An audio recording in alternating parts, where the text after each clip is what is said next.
Você até pode colher no lugar do semeador, mas não saberá replantar e multiplicar se não for instruído e abençoado por ele.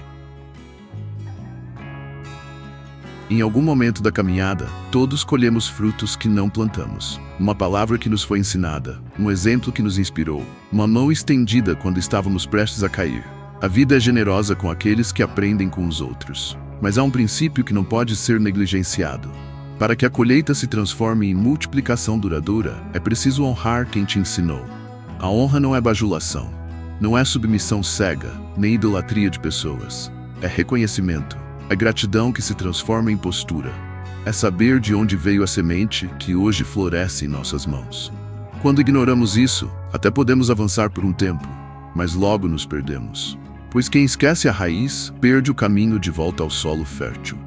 A Bíblia está repleta de exemplos em que a honra se tornou o elo entre o aprendizado e a bênção.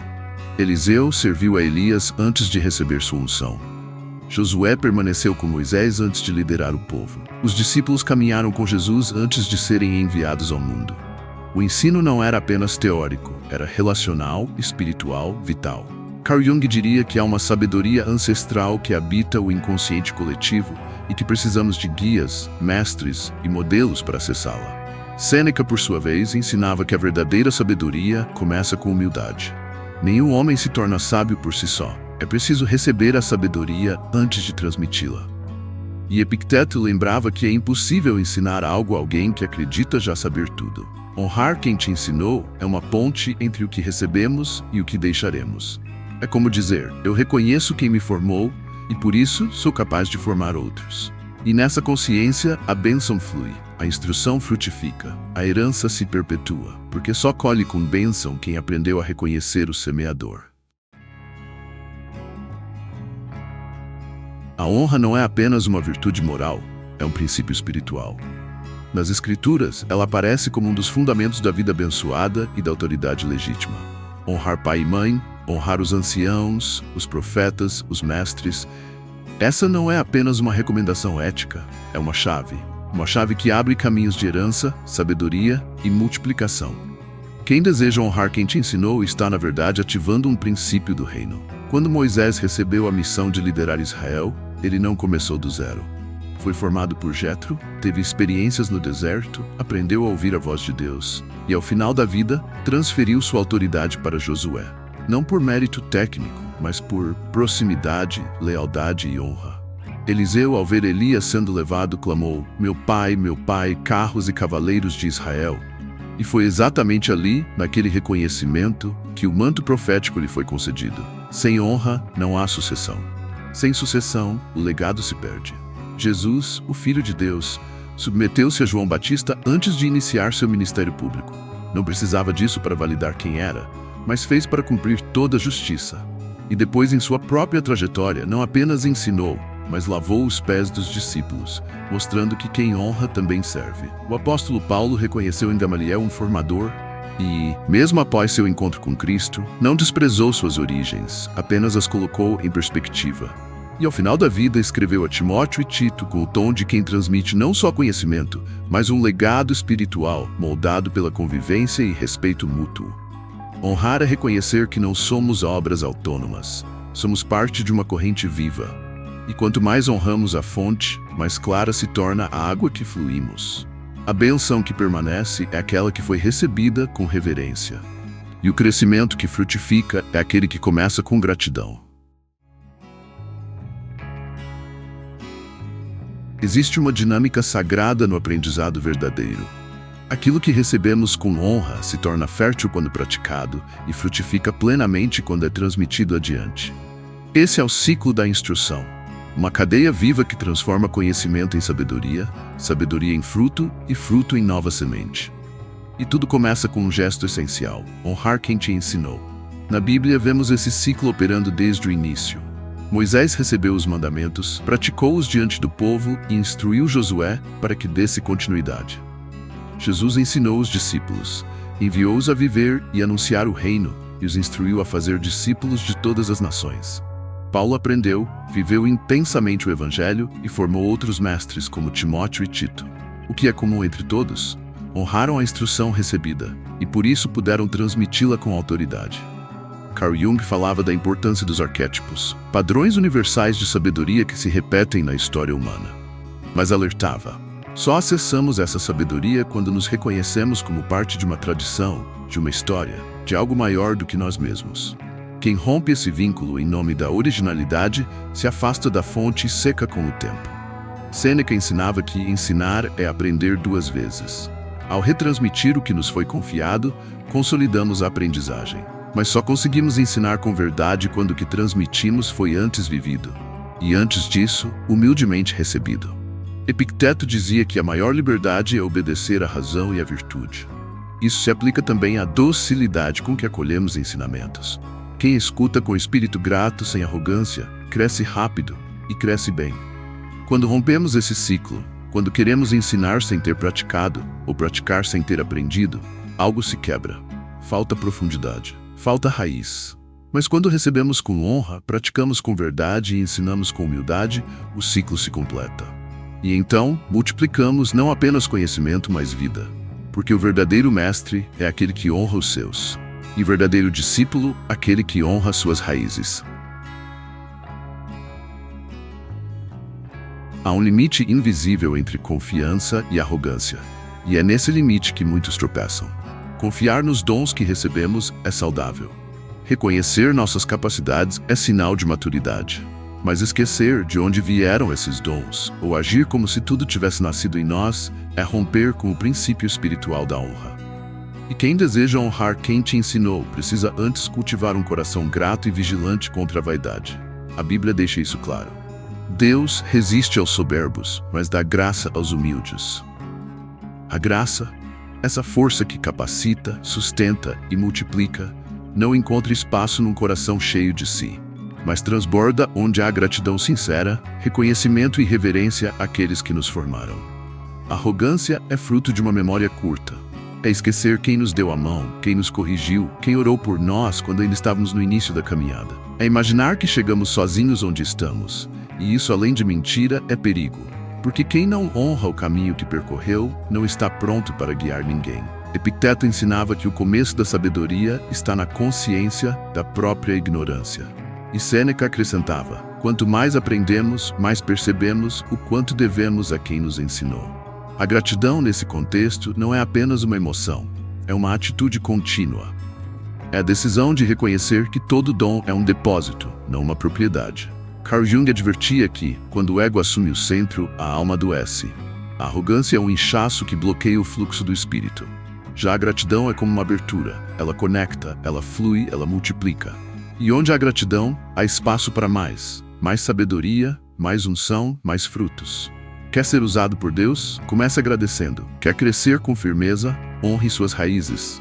Quer multiplicar com bênção? Nunca esqueça quem te instruiu, corrigiu e acreditou em você antes que você mesmo acreditasse. Porque Deus não unge egos, Ele unge corações rendidos.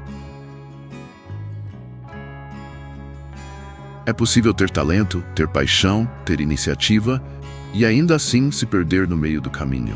O que mantém acesa a chama interior ao longo do tempo não é apenas a força individual, mas a conexão com uma herança espiritual viva.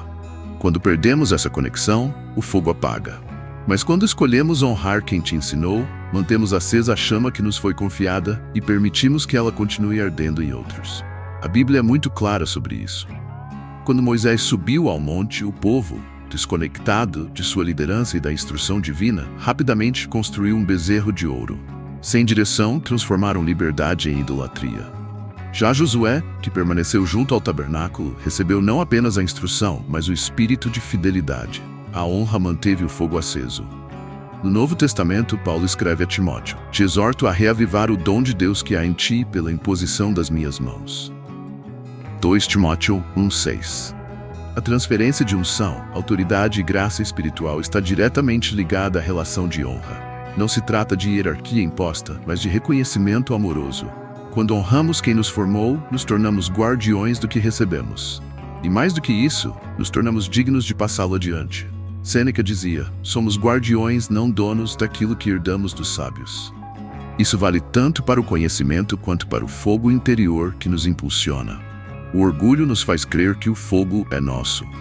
A gratidão nos lembra que ele foi confiado a nós e precisa ser mantido. Carl Jung via a herança espiritual como um campo simbólico transmitido entre gerações. Quando nos desconectamos dos símbolos e arquétipos fundadores da nossa história, perdemos orientação. Honrar os mestres, nesse sentido, é manter o vínculo com aquilo que dá sentido à caminhada. O fogo não se mantém sozinho. Ele precisa de lenha, da palavra, da oração, da presença de Deus, mas também da memória viva de quem acendeu a chama em nós. Se você carrega uma chama, pergunte-se: quem me ensinou a acendê-la? E mais importante, como posso honrar essa herança para que ela jamais se apague? Colher é uma bênção, mas replantar com sabedoria é uma missão. Todo conhecimento recebido, toda instrução que frutificou em nossa vida, só alcança sua plenitude quando é multiplicada com consciência, humildade e fidelidade ao propósito original. E essa multiplicação só será verdadeira se soubermos honrar quem te ensinou, pois quem ignora suas raízes corre o risco de semear vaidade no lugar da verdade. Multiplicar com propósito não é repetir mecanicamente o que nos foi dito.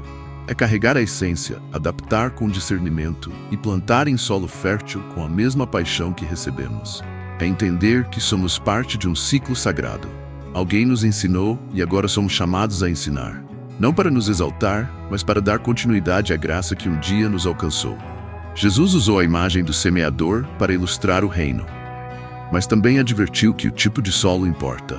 Multiplicar não é jogar sementes aleatoriamente, mas discernir onde, como e por que plantar. E isso exige maturidade espiritual. Exige que o que recebemos tenha antes gerado frutos em nós. Carl Jung diria que a sabedoria só é legítima quando se encarna, quando passa do abstrato ao vivido. E Sêneca ensinava que não basta saber o que é certo, é preciso vivê-lo e ensiná-lo com o coração. Multiplicar com propósito é ensinar com a vida. É testemunhar, é servir. É cuidar da semente que cresce em outro com o mesmo zelo que nos foi dado quando estávamos começando. Epicteto lembrava que a verdadeira grandeza está em formar outros com liberdade, não com imposição. Quem honra, ensina com respeito. Não forma clones, mas inspira raízes profundas e autonomia consciente. E isso só é possível quando o ego sai do centro e o legado toma um lugar de destaque. Multiplicar com sabedoria é semear com gratidão, é ensinar com humildade. É preparar o outro para ir além de nós e se alegrar por isso, porque quem honra os semeadores jamais faltará de sementes para plantar. Ninguém cresce sozinho. Ninguém floresce sem ter sido antes regado por alguém. Por trás de cada dom que se manifesta, há uma história, uma instrução, um exemplo. E por isso, honrar quem te ensinou não é apenas nobreza, é inteligência espiritual. Quando deixamos a gratidão moldar nosso caráter, abrimos caminho para a bênção fluir com liberdade. Quando reconhecemos quem semeou em nós, somos capacitados para replantar com sabedoria. E quando escolhemos multiplicar sem romper com a raiz, perpetuamos um legado que atravessa gerações. A honra preserva o fogo, renova o propósito e sustenta a colheita. Quem honra, aprende. Quem aprende, serve. E quem serve, transforma. Com a reflexão de hoje, podemos concluir que, mais do que uma herança material, o maior bem que podemos receber de nossos pais é o conhecimento. Alguém que recebe uma fortuna sem a orientação correta, sem a formação da fé, princípios, caráter, honra e discernimento, tende a destruí-la por completo.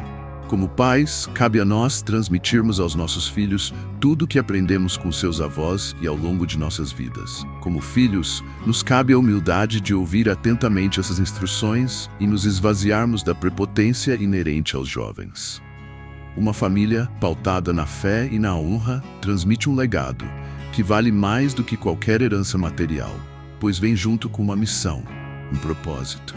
Se eu pude de alguma forma compartilhar um pouco da minha experiência com você, honre nosso canal com seu like, inscreva-se e deixe um comentário para eu saber de que temas gosta mais. Que Deus te abençoe, hoje e sempre.